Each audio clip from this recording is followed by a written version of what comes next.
Cái xe riêng nhé.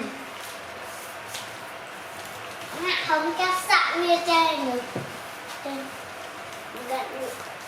Chắc sẵn như. Như rồi. Chắc sẵn như rồi. Tôi vô miệng ốm đến nó nặng bần lên. Bần lên.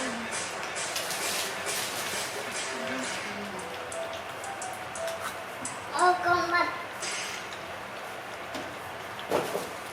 Ê con mặt hao nha. Con bớt tới. Đấy, ngon bớt đi.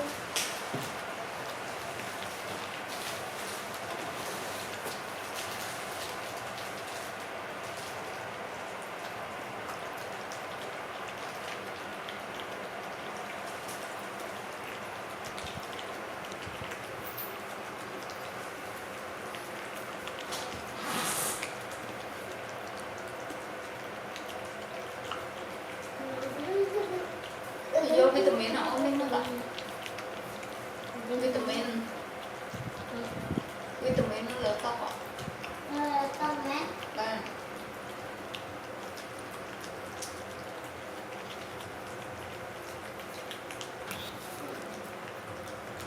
Thôi mến. Nhắm lươn này.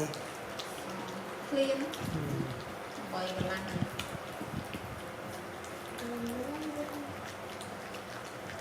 Rồi.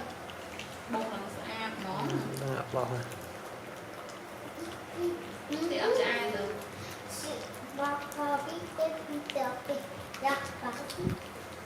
Ô nha, tôi vô vitamin.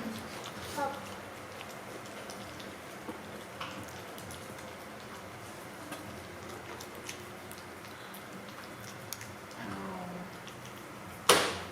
Nhắm ớt ha. Sao cân đi hay đi ra nè. Nó chất lại tủ sạc ta nữa.